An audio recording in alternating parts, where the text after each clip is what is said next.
आवाज जनता की। गठबंधन का कौन से ऐसे नेता हैं जिन्होंने बाय रोड भी जाकर प्रचार करना संभव समझा हो।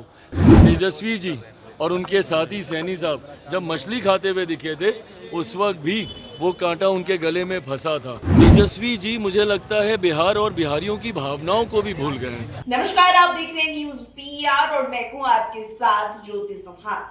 देखिए, चुनावी माहौल में एक और जहां बयानबाजियों का दौर जारी है तो वहीं चुनाव में अब काफी कम वक्त रह चुके हैं। पहले चरण का चुनाव जो है एक और 6 नवंबर को होना है, तो वहीं इससे पहले चिराग पासवान ने राजद पर और महागठबंधन पर बड़ा निशाना साधा है। महागठबंधन पर निशाना साधते हुए उन्होंने ये तक कहा कि इस दौरान आखिर क्या इंडिया गठबंधन के कोई भी नेता बाय रोड जनता के बीच पहुंचे, तो वहीं इतना ही नहीं, तेजस्वी के गले में मछली के कांटे के अटकने की बात भी चिराग पासवान कहते नजर आ रहे हैं।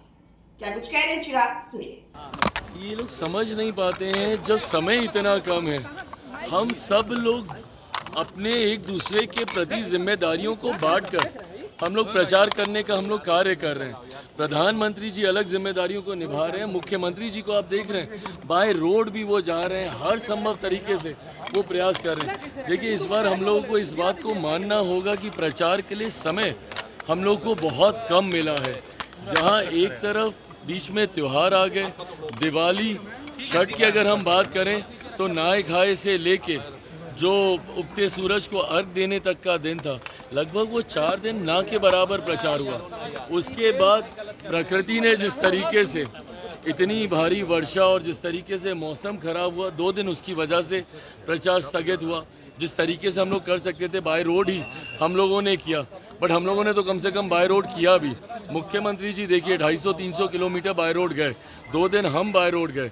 महागठबंधन का कौन से ऐसे नेता हैं जिन्होंने बाय रोड भी जाकर प्रचार करना संभव समझा हो।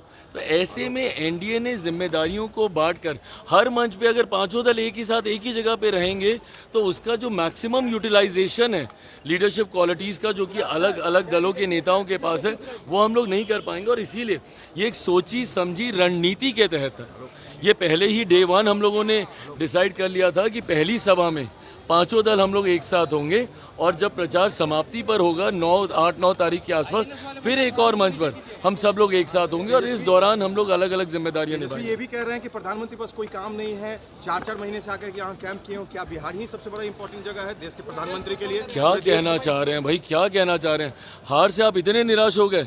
ये बात आप बिहार की जनता को आप कह रहे हैं कि प्रधानमंत्री के पास कोई काम नहीं है और बार बार बिहार आ रहे हैं और कैंप कर रहे हैं। अरे प्रभु, प्रधानमंत्री बिहार आ रहे हैं, आप समझ रहे हैं बिहारियों के लिए कितनी बड़ी बात है? आपको तो खुश होना चाहिए नेता प्रतिपक्ष होने के नाते कि मेरे प्रधानमंत्री बार बार बिहार आ रहे हैं। कौन सा इससे पहले प्रधानमंत्री की प्राथमिकता में बिहार इतना ज़्यादा था कि तीसरी बार प्रधानमंत्री बनने के बाद 12 बार वो आ चुके हैं, चुनाव शुरू होने के बाद 4 बार वो आ चुके हैं। ऐसे में दर्शाता है कि मेरे प्रधानमंत्री की प्राथमिकता में बिहार है और ये हम बिहारियों के लिए गर्व की बात है। ऐसे में नेता प्रतिपक्ष का ये कहना कि उनके पास कोई काम नहीं और बार बार बिहार आ रहे हैं, भाई आपको तो खुश होना चाहिए।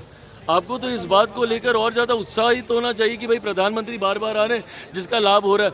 आप अपनी राजनीति करने के चक्कर में आप धीरे धीरे तेजस्वी जी मुझे लगता है बिहार और बिहारियों की भावनाओं को भी भूल गए हैं। सर एक सवाल और, सर उन्होंने ये भी कहा है कि राहुल गांधी मछली पकड़ रहे हैं और जलेबी दिल्ली में बना रहे हैं। सर क्या ये सर भावना है या सर चुनावी? भाई एक बार जलेबी इन्होंने इसी तरीके से खाने बांटने का इन्होंने काम हरियाणा के वक्त भी किया था।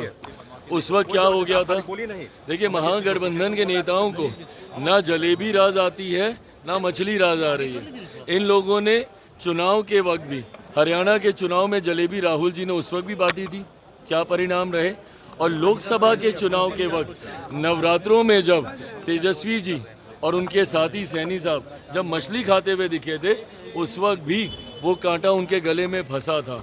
एक बार फिर ये जलेबी और मछली को लेकर महागठबंधन सामने आया है। हर्ष वैसा ही होगा जैसा हरियाणा में हुआ था और लोकसभा चुनाव में हुआ था।